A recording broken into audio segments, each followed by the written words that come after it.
Got it.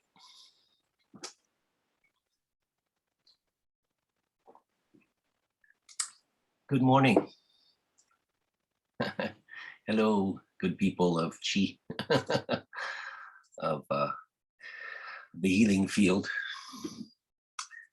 I'm truly enjoying doing this. This is it's a heart warmer for me to share what I've been doing and the way I've been doing my interface with this wonderful teaching for my life, most of my life.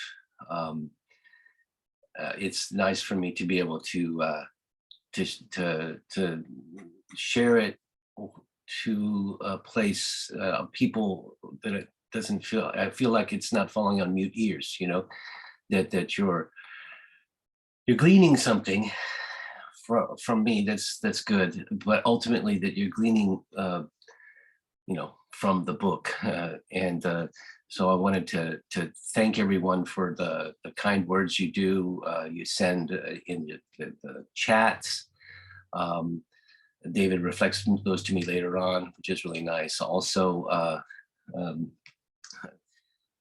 thank you for your personal hi, Timothy. Thank you, Timothy, for what you sent. Yeah, I appreciate that. I acknowledge that. I'm touched. It's good. Yeah, it's cool. Also, I'm not sure if we've met, but Kanoa was chiming in last week on some good stuff. And if you're present today, hello. If you're viewing later on, hello. Thank you for your comments as well. Also, I'm not sure, but if Oliver is here at the moment, but there's a tiny bit of perhaps confusion on the throwing. So I wanted to clarify that again. But we've all been here and we've all been throwing, so I don't want to be too redundant. But the first, I'm going to just have my little view screen here, but I want to go right to the first throw. We do 3 coins 6 times. We stack up. We can start at the bottom and we move toward the top. It creates the first image. If in your image there are no changing lines, you simply read that chapter. And you stop reading that chapter when you reach the lines.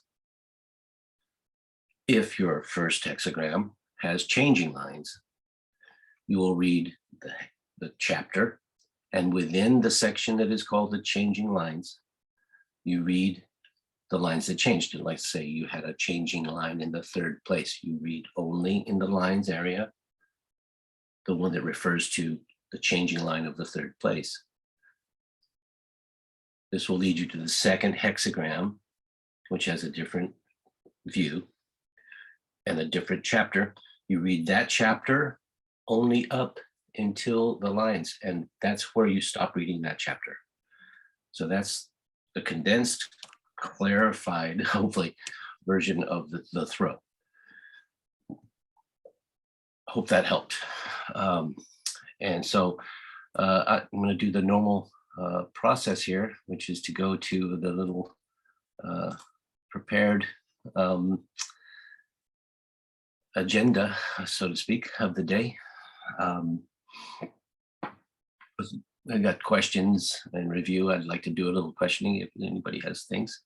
And about how you did reading the chapters or the assignments, so to speak, that I gave last week. And I have a little bit more that I'd like to do about the Bagua today and the deviations, what I call the deviations from the path, where I mentioned in chapter 1, there's the sublime, smooth, prosperous, upright, Wan Heng Li Jing, yeah, which is also called heaven, the rotation work of heaven. And then today I want to get a little bit more experiential. I'd actually like to for us to go through doing our I Ching together.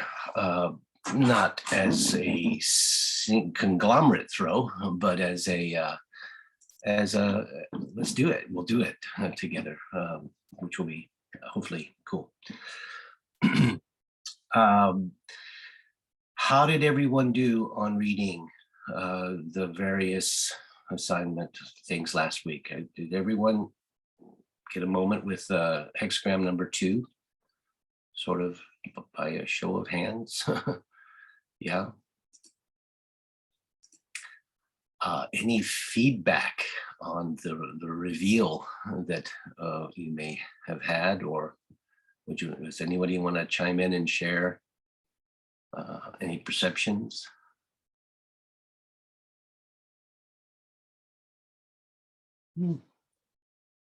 Well, a nice quiet tribe today. Okay. Hello. I can think of something to say. Yeah. Okay. I had read this number 2 even before you assigned it, because anyway, I guess what I want to say is I was pleasantly surprised about the power implied. I was thinking, okay, all yin, receptive, you know, and having had an attitude about how I've been in the world, gee, I seem to have not much willpower. I'll let the other person have their way, and seeing that as a negative thing. And but to read the chapter and really the terms it was put in was, I don't know how it was, but it was very, I would say, empowering. Not a great word, but it was inspiring. It just, and I think probably with all the hexagrams, there's ways of reading it that are great. I mean, it seems like all kinds of ways of being. There's no reason to think, oh, that's bad and bummer. So for me, it was really helpful. Of course, I was, like I said, taking it personally. But there's that it's a balance of the,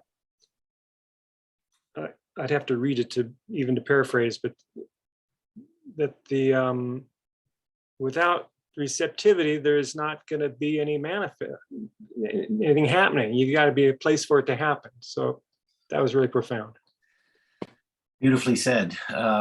Yes, there is and the word we used was power, but it's like as if there's an authority, a dominion, a region of manifest, well, a region of interaction between the creative energy of the light, hexagram 1, the creative force, and the field or what it's shining on. And this is not without authority. It has its own, it brings its own thing to the meet. Yeah, it has its own way in which it's going to manifest the information that's being brought. And so it is a aspect of the consciousness of the whole, that is also responsive and responsible to the sphere of manifestation. You have the unmanifest realm, etheric, thin, say, because we're manifest. Of course, we have that perception that it would be elusive or not, thin, but the aspect that actually brings things to body, right, bring things to form, has its own agenda, a way that it goes about it, the formula that brings things together in time space. So it is like force and field. There's energy, and then there's the place where it resides. And this has its own, I can't help it. She has her own way. Yeah, she has the way that she brings things to the world to be. And so, the respecting the authority that resides in the earthiness is to give it credo, is to give it, a value. right? So that's like a great thing to occur, to go, oh, I can respect that. that has a an essential quality that needs to be not overlooked, and not passed by, and it's actually part of all things. And the receptive, in the Yellow Book, the Wilhelm version, uh, it's given the qualities of the mare, right? The feminine, the female horse, right? Now, if you think about it, that female horse, she is a horse. She is, she can go anywhere the stallion goes, no problem, right? She's every bit his mate, his match. She's his match, So equally powerful is that yin receptivity, is that creation, the manifester. She's the manifester. She's the mother. So it's beautiful to touch. I don't mean to ramble too much, but I do get where you're.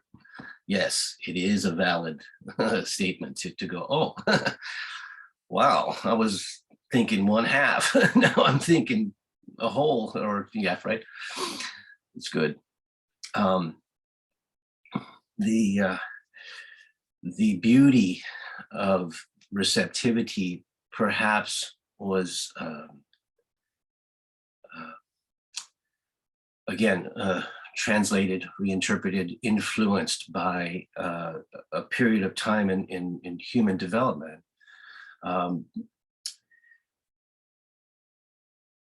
There was this time when there was a school of thought born that they called the Yin Yang school. I need to be real careful here, so as not to have us get confused. But this Yin Yang school took it was trying to reach clarity, trying to get more definition for what was being taught and what the teachings were. But at that time, it seems that the Yin Yang school actually took and diverted into positive and negative very, very heavily. It was taken that Yang was good and Yin was bad, right? Negative. So there is a weaving also of that perspective that exists today in the teachings, where Yin is described as lower, negative, bad,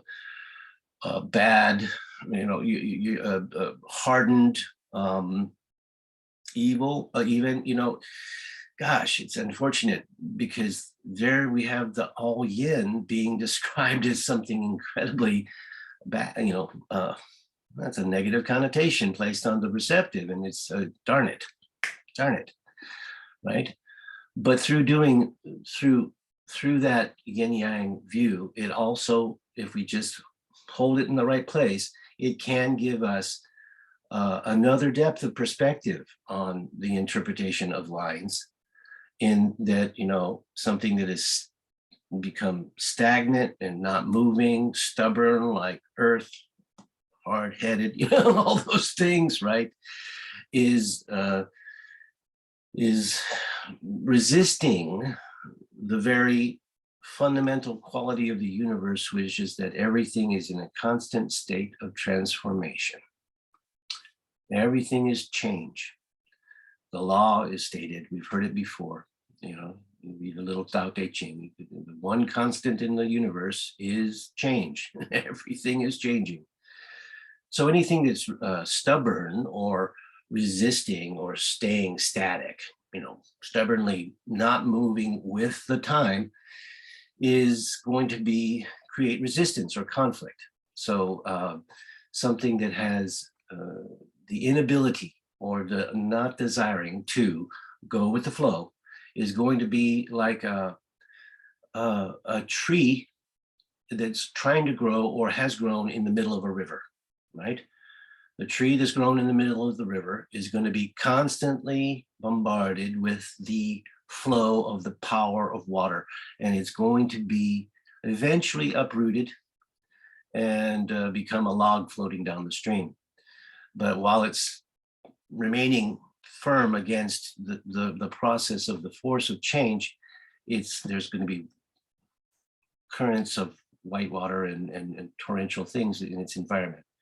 So I want to take the yin yang thought of the negative and place it into a type of an idea that is something moving thin and ethereal, like as if the force of water, right? And something that is hardened, that is resisting it, creating the conflicts that we have in the world. So when you look at the yin and the yang within the lines, you can also go, oh, there's a smooth thing, and oh, there's a thing that may be not moving along, just for a second, just to have that view. I wanted to touch that. That's a little bit of a ramble, but it's where I think we got this positive negative idea about the receptive. And so let's rewind our heart, mind, eye, and remember the time before. Yeah, the time before we were influenced by the negative or unfortunate impression. Okay. Let me go back to my my little list of things, so I don't ramble all day. We have an actual, there it was. Well, we touched the receptive, which is good. The mystery thing that shows up in the diagonal lines. How did again? I'm asking everyone, but how did you do? Did you find an interesting read there by comparing? Anyone want to chime in on a share of, I don't know, did you read, for example, number 58, the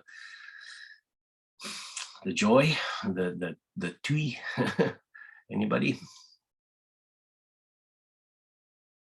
Okay, I'll just I'll talk about it myself then and chime in a little bit with it. I'm going to go right to tui, which is the joyous lake, number 58. It is placed in the Bagua in a beautiful place. Tui, oops, here we go. Tui is two yang lines with a yin line on top. In the Bagua, the whole, it's placed between heaven and earth. Heaven being placed below earth, as in chapter 11, which is called peace, creates sensitivity, interaction, and beauty. What we know to be the metal force of our five forces in our teachings. The sensitivity, the inner feeling self.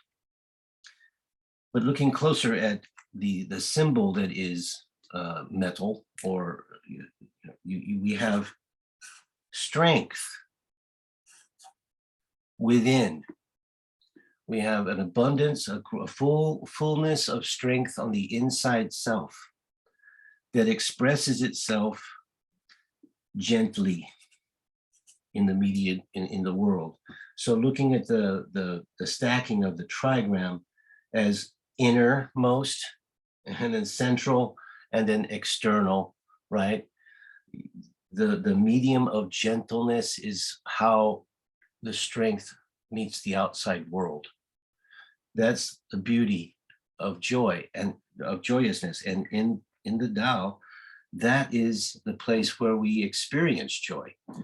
When we're finally matured to the place where we have some strength, some inner fortitude, and some inner common sense, or whatever the qualities of your inner world have developed to be matured, as in depicted by the yang line. This then allows the virtue of that strength to mediate the outside world. So that's the Taoist view of joy, is what finally when even in the five forces, it becomes obvious. Water, for example, is life force or vitality. So it's obvious, though, you know, if you're low on vitality, if you've got low chi, it's really not that fun. You don't get to express the virtue. See, water is powerful and gentle. So when you are full of vitality, and this is quoting Master Gilles, thank you. When you are full of vitality, you can afford to be gentle. Yeah. So that's the expression I was trying to get at here. When you are full to an extent, you can afford to be gentle in the outside world. When you are emotionally strong, you can afford to mediate the outside world and meet others gently, kindly, emotionally, with clarity and respect, right? I'm doing it this way because part of my plan today is to unfold another layer that I've perceived that it is more reading, more learning to do. But you know, you can do it for a later date. It's not like we have a timetable here. I just wanted to. I'm going to continue to draw out the qualities here of the Bagua. Here's the mountain, which is number 52. Right. See, each of these are the reading from the homework assignment. Here's our thunder, which is 51. And here's our wind symbol. And then here's our fire symbol.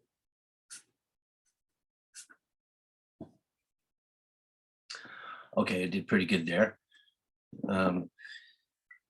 The qualities that you read, the reason I wanted to share that diagonal line, the reading, the doubling of each hexagram, was more so that you would have a more in-depth feel when you see the hexagram appear, you know, the trigram appear within your hexagram, so that it becomes more of a self voice that you have. Oh, there's that shape that means that thing.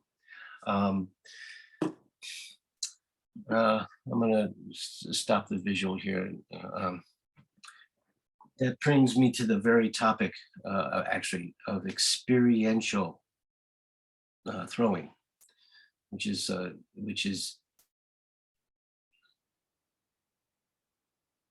I'm going to broach it this way. If you know, all talk and no do, right?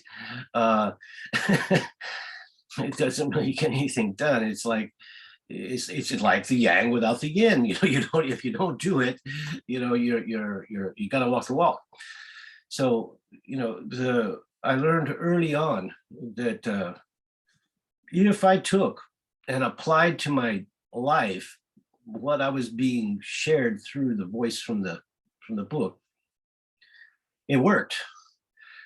And it became more of a fascination to see how that moving through the day or week, even, or whatever it was, but moving through the day, that what I had thrown that day did in fact appear to me, since I was, you know, already had it on my radar, you know, it did appear to me in the day. And by having a voice, having already precognated it to a degree, it made me aware of it, I was already given a direction to go with it, or a way to handle it.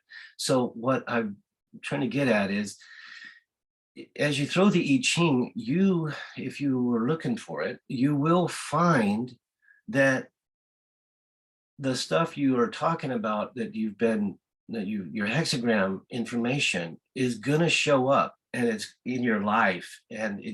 So that creates the experiential component that I would really like everyone to work on doing. This thing, I'm just going to call it validation. Validate by acknowledging and saying, wow, I threw this, and that day this happened. Now my experience and my information came together. Yeah. My yin experienced what the gang was doing. Okay. Right. So that way, next week you throw again, and what if you got the same hexagram? You're not going to expect the exact same situation in life, because time moves on, everything changes. But you're going to have a relationship that says, I've got experience with this one, right? Which is the experiential component of all of us, our true self. That was a ramble, but I'm really trying to get to the place where I can just say, it's not just chatter. You will find a place in your day, in your life, or in a relationship, or in something that information that you've gleaned will be practical for you. It's practical applied to apply the information. And it helps. It helps us to stay in the way, on the path, right?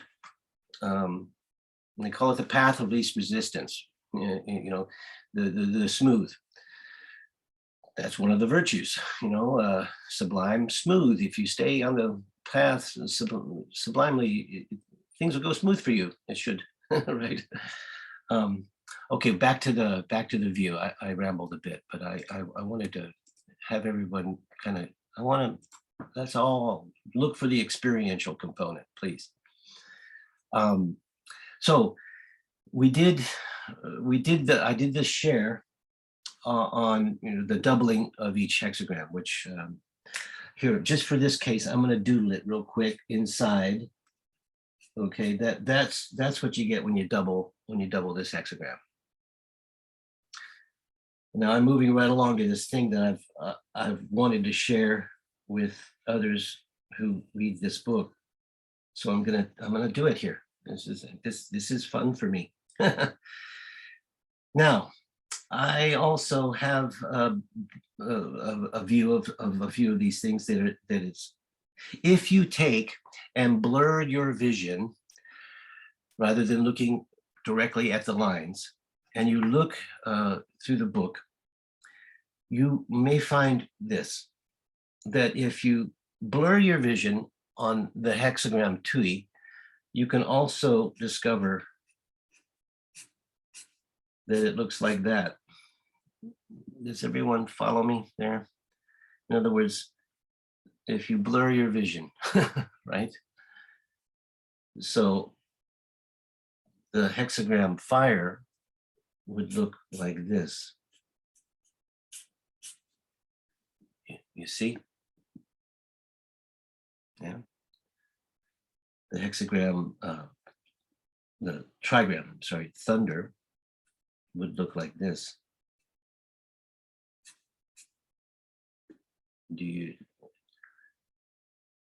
Does that seem too kindergarten for everybody? I hope not, because I found that there is something extremely beautifully woven once I found this. There's wind, yeah, creating this hexagram. And there's the trigram mountain that creates this hexagram. If you blur your vision or double the lines or make it thicker. I did that. I found that because I used to go through the back of the yellow book and look for the hexagram as they were laid out on a different page. They're laid out linear, running up and down. And I used to use my eye just to go find the hexagram rather than trying to do the number, because I got so tired of looking at that square, that square thing. I started doing it a different way. And then I went, whoa, look, I'm looking for a shape that looks like this, but I'm looking for this. I'm sorry, I'm a little off the screen here. So I'm going to continue so that you see the views. There's what water would be shaped like if it was doubled up. Now, of course, you're going to have, yeah, I'm sorry about what you did there. You're going to have the doubling is going to be consistent there. But I found extra hexagrams here. You see? And going with the pattern of life that moves this way through the Bagua, water, stillness, activity, duration, brightness, consciousness, earth, feelings, the emotions, emotional consciousness, and then of course heaven. In moving through this cycle, these other trigrams, hexagrams, I'm sorry, chapters, have a beautiful way that they interplay. I asked everyone earlier to read hexagram number 20, which is contemplation or viewing. And notice that contemplation or view is very much like what you would get on top of a mountain, right? You would be looking from the top, a view or a higher view. Also, the hexagram number 20 is called a koan. Okay, the view, the word is called it's a koan. Careful I go, but that is a part of a name that we all are familiar with. And she's given a personification. But if we listen to it a little bit more carefully, we can say that Kuan Yin, Yin being the inner world, and the Kuan being this doorway or mountain or view, resides inside of us all. So your inner, contemplative, reflective self is Kuan, and Yin meaning inside. So you have consciousness inside. This is contemplation and view, but if you look for these two and go with their titles, this is actually the hexagram number 19, which is called advancing. Yeah, awakening, just like thunder, it's the image of awakening and moving forward. And its component friend here is called retreat. Interesting. They have a pairing, they have a meaning that's woven right between reading these two, that this is advance and that's retreat. How funny that they actually end up being compatibles. Also, up here in hexagram number 61 or 62. I'm sorry, I should have prepared myself a little bit better. This is 62, and this is 61. I'm pretty sure. Inner truth. Inner truth is the name of this hexagram, and look, it's the mirror, the spitting image of fire, of clarity, right? So there's something to be gleaned here. And then here's this one. This one's the flying bird. It's the image of striving too high, or the warning of the warning is implied of having too much, being too lofty, overextending yourself. So it's being careful, to remain this way. You see, they mirror each other across time space there. We've already touched on heaven and earth. I touched on this, the strength within expressing itself gently in the external world. This one hexagram, this hexagram, actually, this was number 33. This is paired, if you see, they flip. And this one is number 34. This one actually has a bit of a warning to it, in that it's the image of a ram butting its head against an obstacle is given in that hexagram. The being too full of yourself, yeah. So the two of them actually interplay beautifully, in that joy expresses itself gently, but when you're overly full, you want to be careful of that. So there it is. There's that thing I wanted to share. I missed my number here, 34. Sorry it took so long, but does everybody get those numbers? They're just another extension that I've found that I wanted to share with my I Ching people, yeah, my I Chingers, yeah, because the property of advance and retreat also being paired with it's good information to know when something gets too full. You need to pull back. When it's time, it's good to advance, but advance has its own similarity to the shape of thunder, in the image. So look at what that is. That's a forward yin yang moving, force. So the hexagrams to your mind's eye, that's why I said blur your vision. The hexagram to your mind's eye, your metaphoric mind, can take you far. It really can. So there was my share on that. Any questions or any observations about that? A little tiny hand clapping. Thanks. Yeah. I wanted to share that because you'll find it fascinating. I believe when you bump in to, through the process of doing your throws.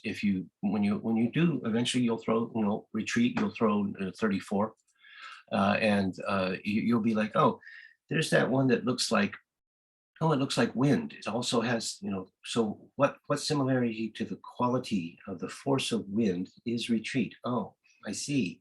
There's a the reason I do this, the whole concept is to get back to the imaging mind picking up the symbol of the trigram, and you having a personal relationship to the trigram, almost to the place where you look at the trigram, deciphering it for your own self, and then comparing what you're hit with the information that comes through the book.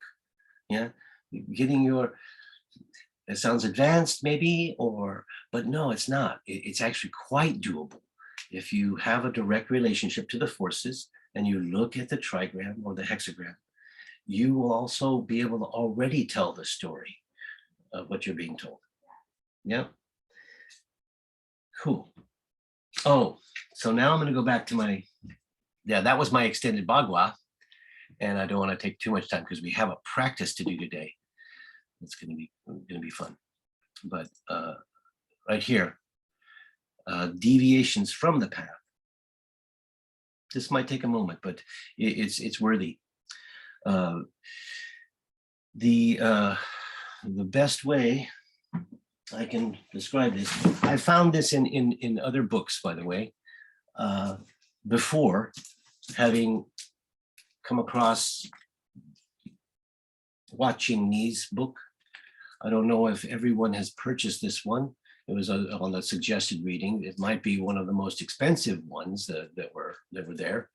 But the Book of Changes and the Unchanging Truth has got some really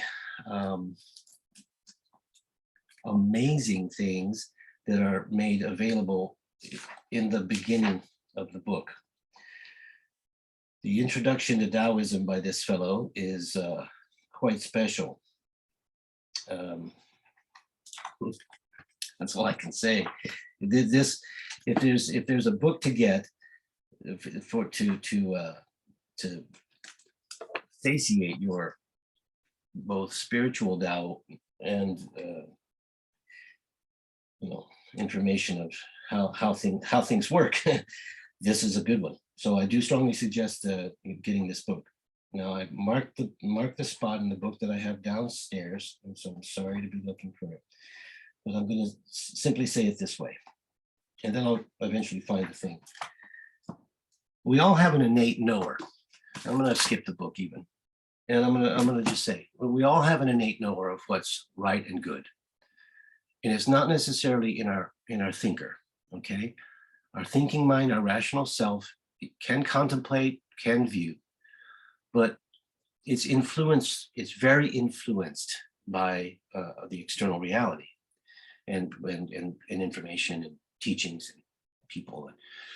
But we all have an inner voice that says, I like that, or I don't like that I did that, right? I have a personal story of it, which is quite revealing, quite deep. But when you do something that you know doesn't feel good, it is as if you've taken one step off of the path.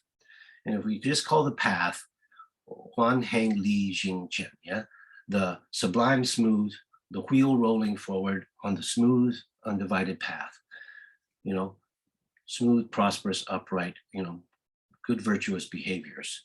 If you take one step off the yellow brick road, you instantly know, hey, that's a different texture. In golf, they call it, you just got into the rough, right? You're one step off the path, you're not in the fairway anymore.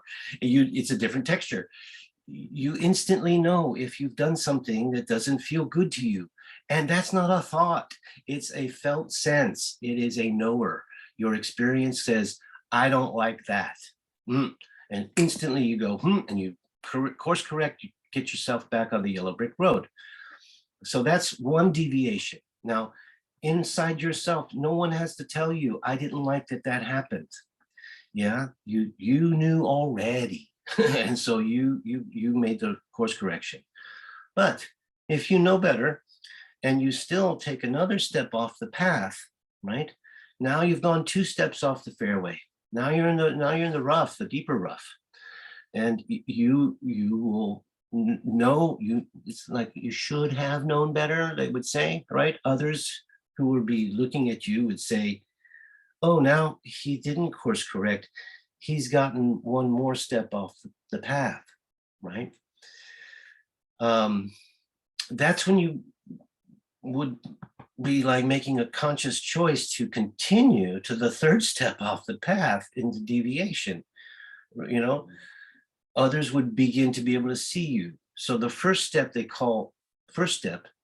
was, they use a gentle word, it's called remorse. You instantly feel, oh, but that's a personal felt sense, it's a felt thing. And then the next step off the path is shame. Shame.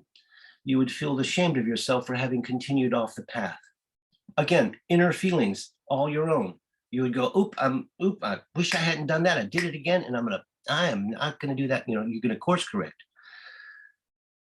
Now, you continue off the path another step. Now you can be perceived by others as he's in the rough, he's going off into the woods, he's far away. And that's where you would get blame, right?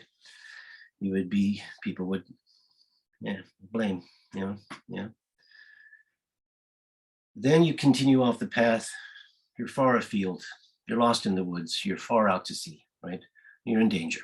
You're off the path.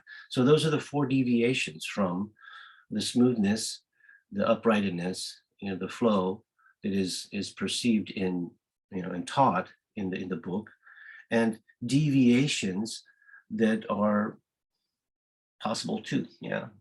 And so the book can speak of these 3 other different steps, these 3 or 4 different steps, and give you a warning. It can say, danger. You are in danger. You are far afield. You are off the path of things that are good for you. And it's not going to say you should have known better, but I'm using modern language here. At a certain point, there would be a part of you that would go, I didn't, and now I'm going to course correct. So we keep practicing that course correction as guided by our teacher that comes through the book, and things will smooth. I feel like I'm lecturing, but I wanted to really share this the gravity, the importance of what comes through these teachings is they will keep you prosperous. Yeah, if you give them a try. and watch for the warnings. Yeah. It'd be nice, to have it is nice, I want to say, to have such a safe road to travel that says, don't take this exit in life. Just don't. That's not the exit for you. So I'm trying to lighten that up a little bit somehow, but I wanted to share it because it's important. Back to the view of the notes. So that's really actually why I wanted to bring up the qualities of these two, retreat and advance and retreat, but the way that the book speaks of these two things, it's easy to perceive them as a negative from our modern mind, but they're actually giving you a strategy to employ, which is I have found to be extremely helpful, very helpful. Also, if anyone ever, when you do throw hexagram number 62 in your life, I just wanted to have you put a little star on the day. This is an extremely great state of being. It's where we have inner light, just like the hexagram fire, where our inner truth is strong enough by having stayed on the path, by having watched for the warnings and cultivated the good within us, as depicted by all yin here, that it emanates in waves outward to others. That's when we're the most effective self, this inner, this actual manifestation of the ethereal fire. Good one to go with. Jak Noble pointed out that one's actually 61 on the top and Thank the you. one on the bottom 62. I appreciate it. Yeah, I thank you. It is 61 and this is 62. That's correct. I was going by memory and trying to explain something complex at the same time. So good. Thank you for catching that. And oh, go ahead. There's a question from somebody, but yeah. Thanks. Good. Bring on a question. Huh? Oh, okay. Yeah. Bev? Actually, the last throw that I did came out as 61, which was interesting. Yeah. But my question is, when I've got a throw that's just all solid lines, just stable, there's no changing lines, that it's very easy to interpret, and okay, that's the advice. But like the last one I did had 4 moving lines. So does that represent a more dynamic situation or inherently unstable in some way? How do we look at that? There's so much more information to digest. Very good question. Thank you. One of the books that I was reading earlier, but it's not one of these suggested readings. One of those books actually referred to the state of too many changing lines as a confused answer. In other words, you weren't being direct enough about your questions, so there's a diffused answer here. A lot of different ways that you could go, or a lot of different things. And I thought, I worked with that for a while, and I was like, okay, then which one am I going to listen to most, right? Which line am I going to listen to most? So and also some of the books, the same book said, you want to only throw one changing line, or it actually said that you only read the first line that changes as you're stacking up the hexagram. So I thought, okay, I'm going to give that a grain of salt. I'm going to give it a try, which means I blew off every other changing line. I didn't like that. The answer I'm going to give you from my personal experience is that if you throw a all changing line, or if you threw all 6 changing, it's pretty powerful, actually. And it happens. So every line, again, that changes, in my perspective, is speaking to a different part of you. Yeah, you threw a hexagram that had a line changing in the 2nd place and a line changing in the 4th and the 5th. The information that comes from the 2nd line is speaking to the 2nd line that resides inside of you, your inner residence there, that part of you, that level of development, that level of your consciousness. The 4th line is speaking to your heart region, yeah, to your central self. More information up higher in the lines, changing. You're getting a ping, a hit into those levels. That's the way I like to see it, because it works that way for me. Multiple changing lines, they confuse if we extend them outwardly, but multiple changing lines, if you go, oh, there's something that's moving, I'm moving on that level. Something's transforming from one state to another within me there. Cool. And this is the words they give, and the talk about it, and the advice that comes through, or the comparative situation through recorded history that they're giving, to give me a marker, an identification, a signpost. But within me, my heart's moving. I threw a fourth line moving. I threw a 6th line moving. Let me become aware of, look around, right? So that's how I like to hold it. Hope that was a good answer for you. Yeah. That was fantastic. Thank you. Great. I have a question, Jack. Yeah, please. Can you do readings for other people? And if so, who throws the coins? Ah.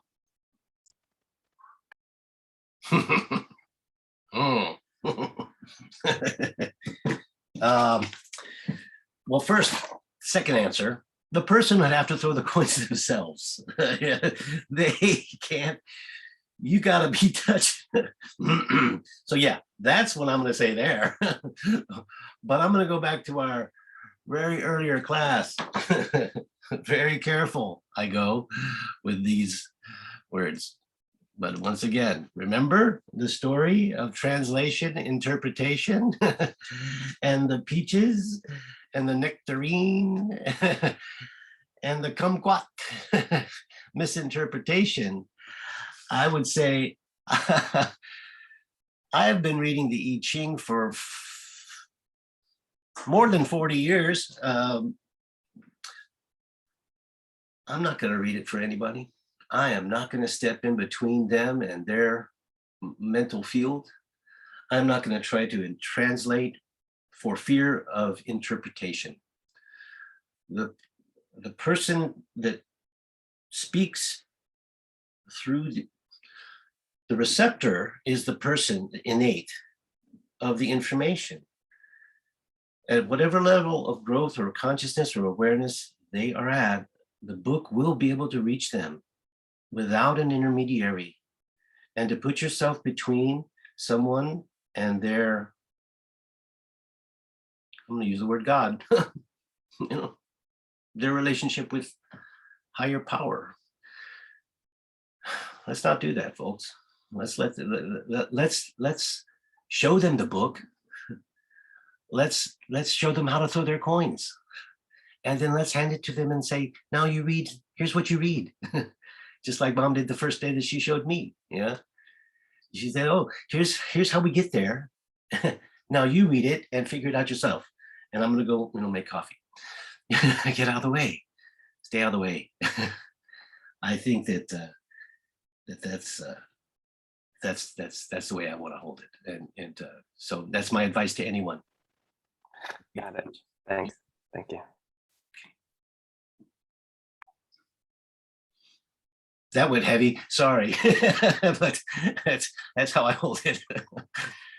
Good. Anyone else want to chime in with a question? These are actually kind of this makes life good for me. Helpful to hear you. I'll say something about this. Hold on a second. Yeah. Quite a few years ago at my office,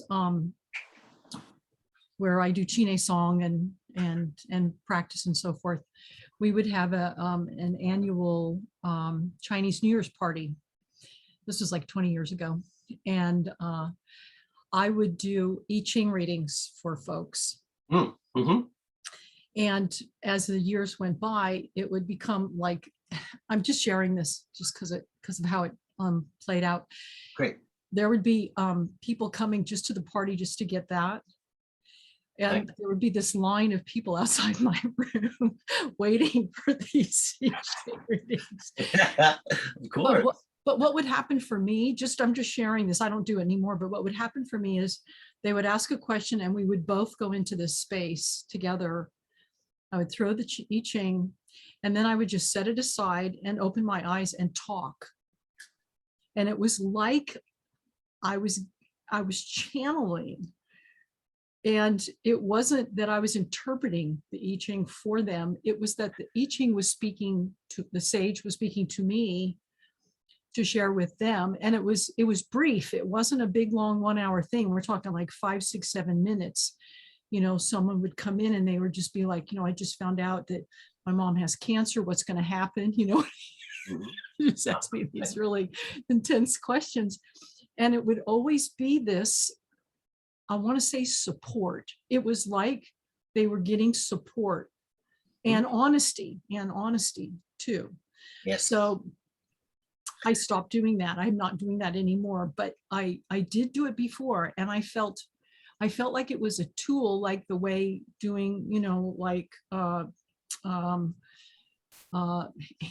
palm readings or something like that. Like every person that comes to get help cannot learn the whole palm reading system, and they can't learn the whole, card system or whatever all these systems are. And so then the sage kind of speaks through people like us that are psychic. Anyway, I just wanted to share that. That's all.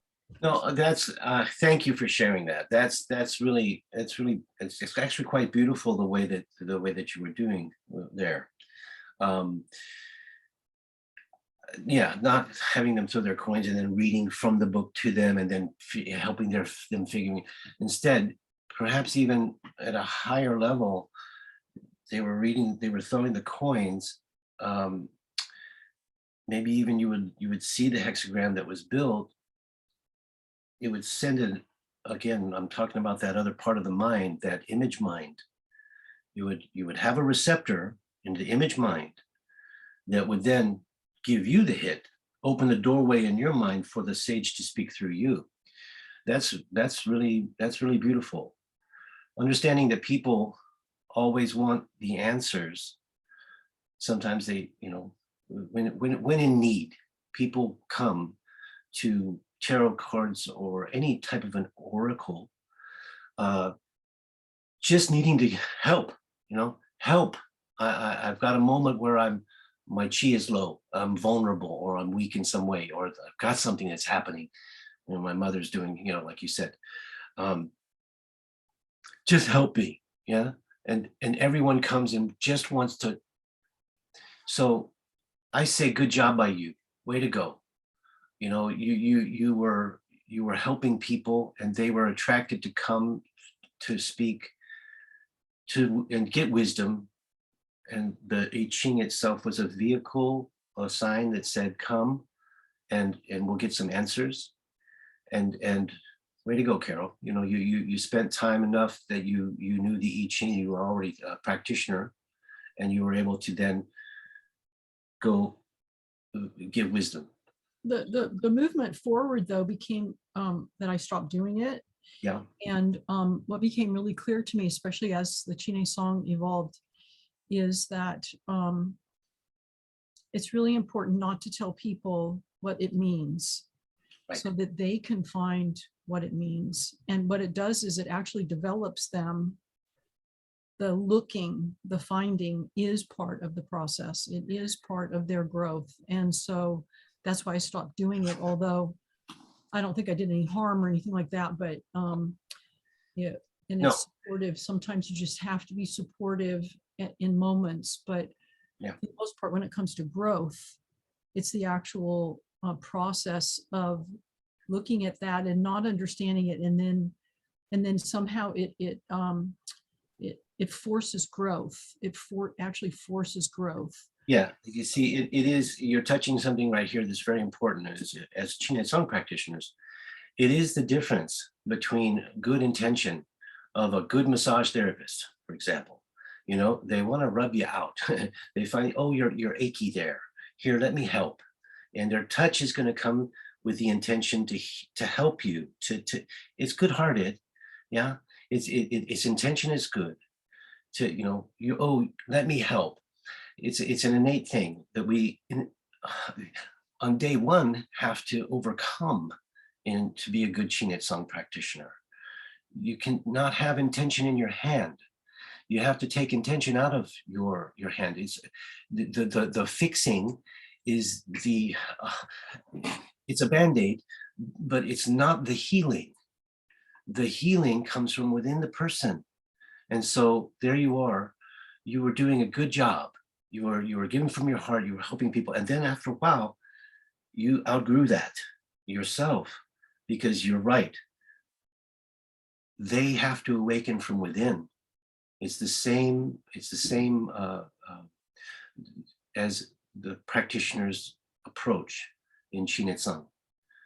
You're not there to repair or fix, but you're there to bring awareness. Your touch brings awareness to the person that resides in that state, in that body, in that manifestation, to their inner person there. They get in touch with what is for them going on, and therefore then they evolve.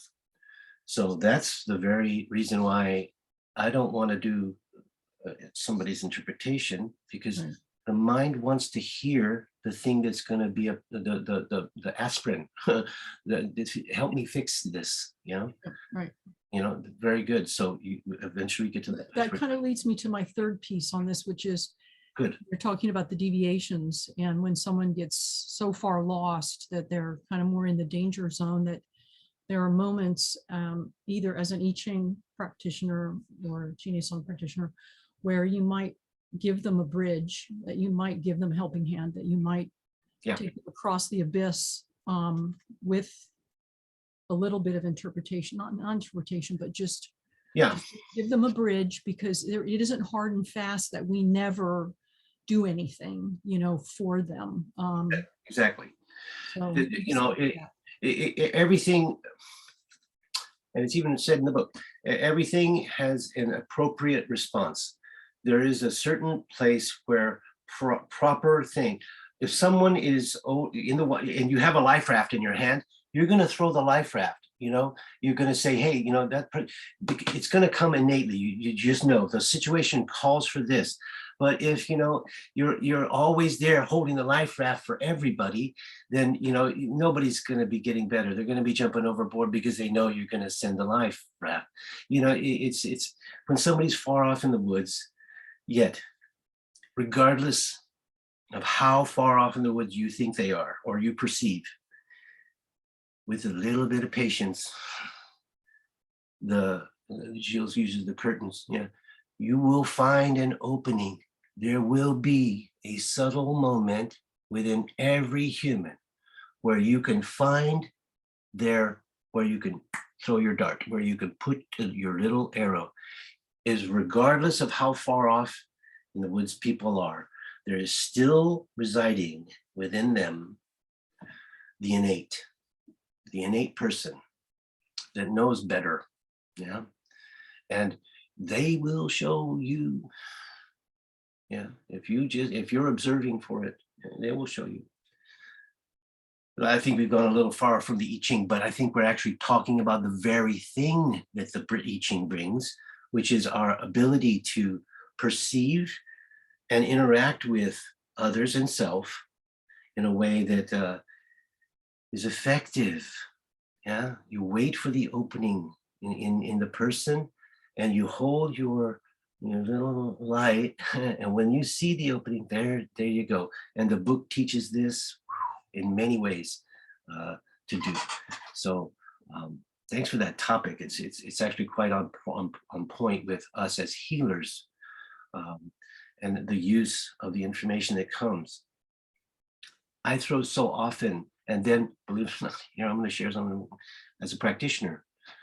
I throw so often. I come into my office. I'm rubbing someone's belly. I see the forces that I threw that day even apply to the situation so that I'm prepared for an appropriate response. It does that too. So the book can be a healer's best friend. I've found it to be. Yeah.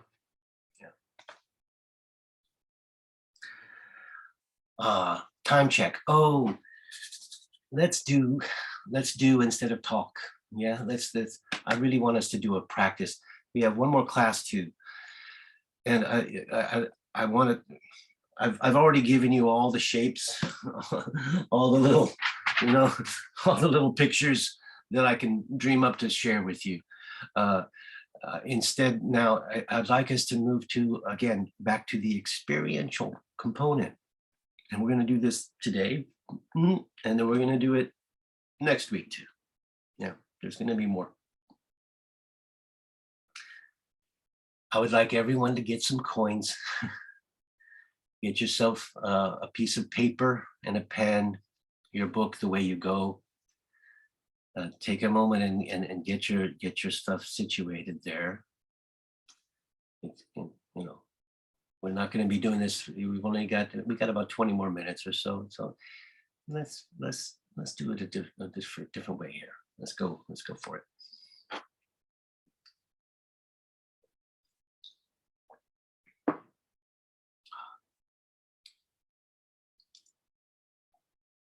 First, you know that you're consulting the I Ching. So you're going to have what I'm going to call your query,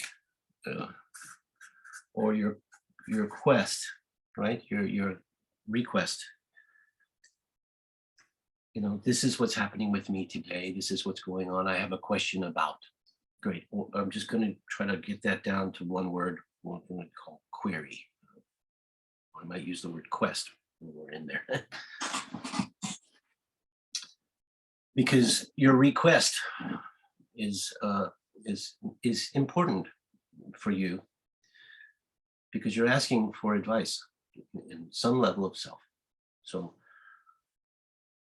word it if you want to on your page. I like to just hold it in my mind as my question, but do it your style. If you want to write a little note, be the name of somebody, I don't know, whatever, your touchstone to your question. So now you've got that, and you hold it lightly, you suspend it a little bit so that you are not subjective, objective, bound to this thing. You step away, but you've got it, you've identified it. And then close your eyes. You've got your hands with your coins in it. Yeah, okay, good. Close your eyes. Loosen your tongue and let it come to rest. Let your jaw become soft, teeth not touching, receptive. Take a breath. A nice smooth breath. Listening inward. Allowing all of your senses to turn around and float down within your inner self, your inner landscape of you. Consciousness, all of its senses congealing into a bubble, a shining bubble that floats in your field of energy, of chi, letting the bubble descend gently through your body, touching, sensing, feeling the rhythm of your breath, your blood and bones, the whole inner world dropping down past your heart, past your navel center, heading for your pelvic floor. And with a current, it wafts and turns and rises through your spine, passing the door of life opposed to your navel, rising up behind your heart, ascending through the opening in your head, rising and crossing your midbrain. And like a waterfall falling, it trickles down through your sinus, your nose, you're crossing your throat, down into your heart again. A single loop in the journey is nice. Now you've come to reside in your heart, mind, eye again. Still remembering your query for a moment and the coins in your hand. Let the bubble drop again, down past your navel, down to your pelvic floor region of you. And remembering your query, drop the coins.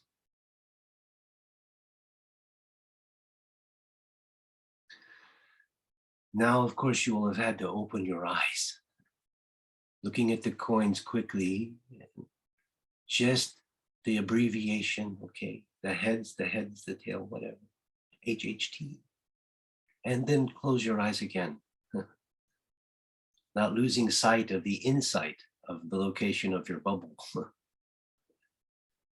Yeah. Letting the bubble then rise again through and behind the door of life, behind the heart, crossing the mind's eye, dropping back down to the inner heart. Yeah.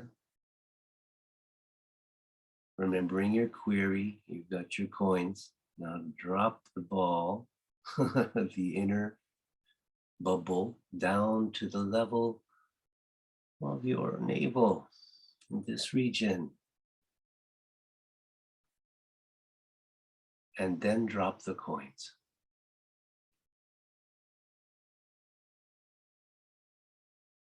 Taking your notes quickly because you've had to open your eyes. And then just a jotting of a note, returning again, closing the eyes, loosening the tongue if you got active, dropping the jaw, taking a breath, listening in, finding where your bubble of awareness is floating in your inner cosmos, letting it rise behind your heart,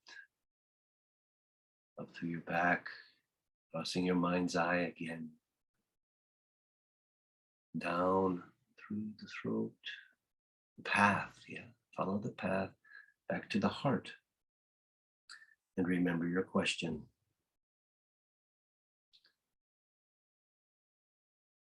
Drop the ball just a bit below the heart and throw your coins.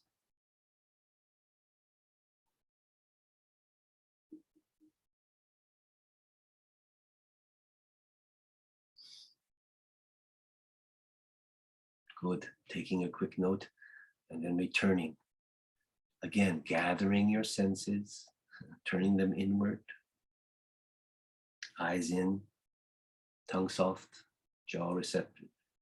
Taking a breath and listening inward, dropping the bubble again by your heart, locating it in the flow of your inner chi,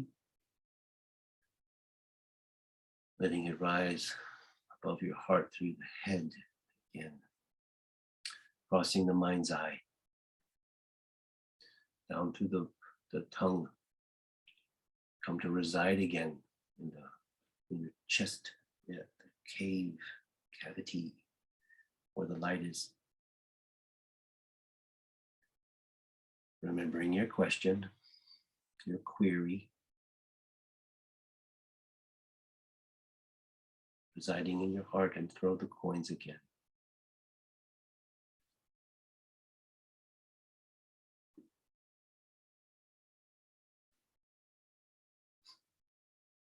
Good. So you take your little note real quick, not disturbing your inner peace too much. And then collect them again. Eyes, breath, tongue, all of them. All of your sense, turn them back inside again. Be aware of the continuous flow that is going on and where you're currently residing in the flow. Pick yourself up from there. If you're in your navel, follow the stream, up your back, crossing the brow, come to reside again in the heart where your query be good. Now, from the heart, as if gazing upward, throw your coins again with your query.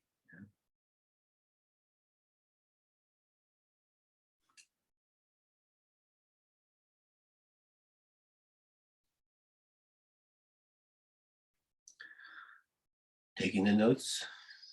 Yes, that was the fifth one. So we've got one more to do. You let yourself go back in. Eyes closed, tongue softened, jaw gentle. Breath, yeah, breath, feeling the breath. Listening in again. Letting the congealed consciousness, awareness, the light, flow through your inner field, rising up the back, crossing through the occiput and across the mind's eye, crossing through your tongue, remembering your question, dropping into your heart and throwing your coins for the final time.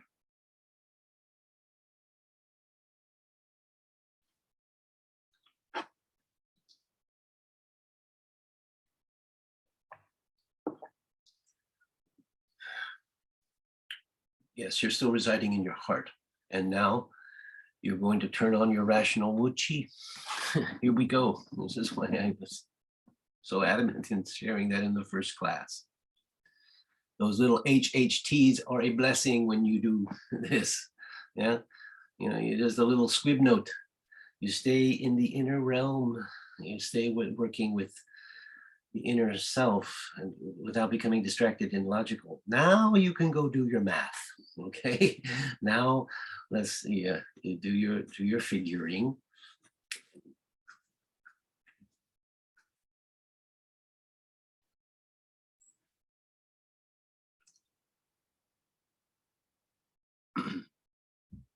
And I'm at a pause so that everybody can do the math.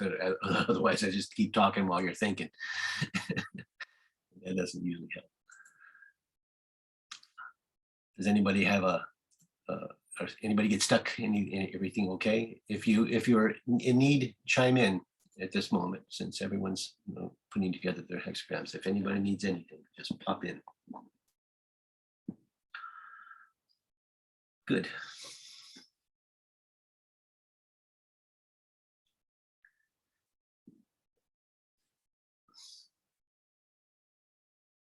So about the old diagram in the back of everyone's book. Don't try to memorize this thing. Let your experience with the book let you memorize that, yeah? So that when you see the shape of the hexagram that you've thrown, it speaks directly to you without you going, oh, that's 61 and that name is, and it's the story of, yeah? So for a moment, I'd like you to look at the shape of the hexagram that you've thrown and just take a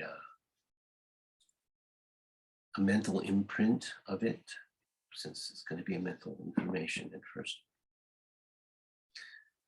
And then look at the upper trigram that is there and make an association to its force by knowing the Bagua, by looking at the Bagua. If you have, I'm going to grab my notes here because I don't want us to get too distracted because we're almost done.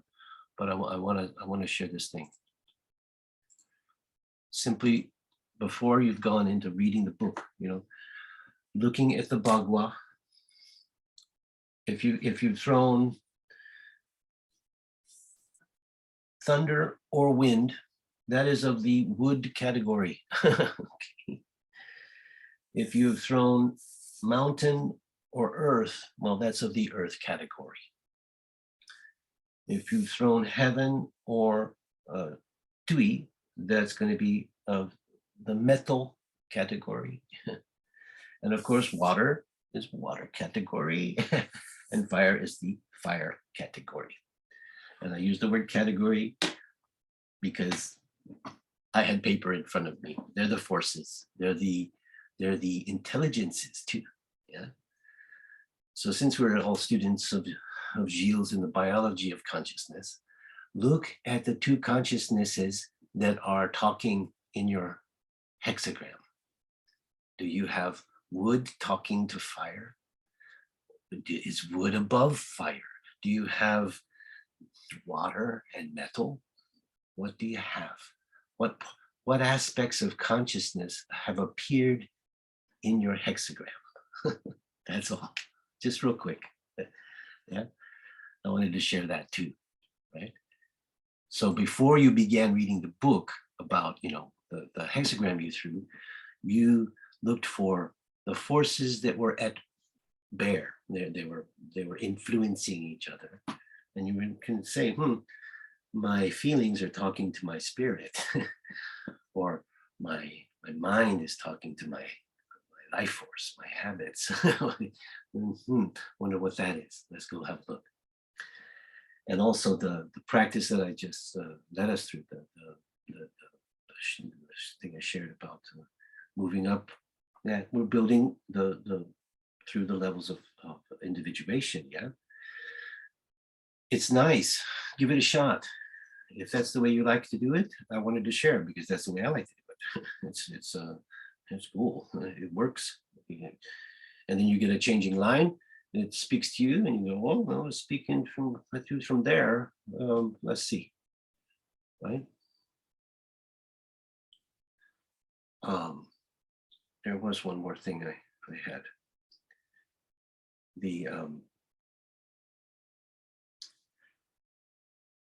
The cool thing is the practice of turning in the senses.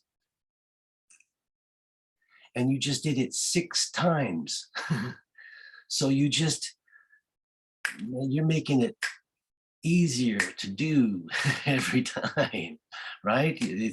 So each time we go and we go in, and then we throw the coins, and we have to come out, we have to open the eyes, we have to do a little mathy thing, Okay, fine. We just, jot it down. That's a returning to the surface world. And then I want to throw another set. So you practice going in, you throw your coins. So what we're gaining here is a good handle on the ability to turn around and go in. Every time you throw your I Ching, if you've done it 6 times and you throw your I Ching every day, 365 times 6, thousands of times in 1 year, you will have practiced the art of turning in your senses, which wouldn't be a bad practice, huh? Yeah, it sure is nice to be able to sometimes be able to go, I need to talk to me, right, and go in. So use that practice as well as you can. My time is up, I think, pretty shortly, or yeah, pretty much at it, give or take. Does anyone have any questions or feedback or anything that you want from next week's final class or anything? Notes, please, if you do, you speak up or email, and let me know if there's like a burning question that we haven't gotten to, or we didn't touch this thing that was the whole reason you got into the class, or what. I want everybody to be happy with it. So if you have a question, please. So when we're doing the meditation, it was like through the microcosmic orbit, and each coin goes with a different level of that, but still throwing from the heart space. Very good. Thank you. Yes, I keep saying the heart space. I also have other words for it in mind, but the heart space is universal in all language. For the inner, the intrinsic, what I call the intrinsic, the innate inner self. Yeah. So if you've returned, and you've gotten yourself in, and now you're going to your truth space. Mine is personally yellow, gold. I hope it's gold when I go there. I hope it's gold. I hold it in that place. So you hold yours where you hold yours.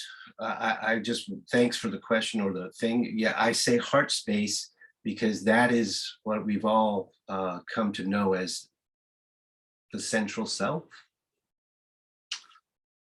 That's how I could yak about that a lot, but I just want you to have your version of your central self where you go to. And then from there, you're working with the levels. Like at one point I said, from your heart, you look, you gaze up because of the location within and out. You're going to find the central. You'll find the central. Throw from there. I meant quest from there. You remember your question and you're throwing on your levels. Okay, how's that? Does that work? Cool. Give it a try that way. If it's too busy for you, I understand. I wanted to share it because it's been powerful for me. Yeah. And I guess that's a wrap. Keep practicing. Turning in your senses as you go. Do your reads, and one more time. We'll see you next week. Okay. Right. Yay. Yeah. Thank you, everybody. Thanks, Jack. Thank you, Jack. Thank you, Have a Dave. great week. Thank you. It was really good. Thank you. Thank you. Thanks. It's a great class. Thank you, Jack. Thanks. Good to see people.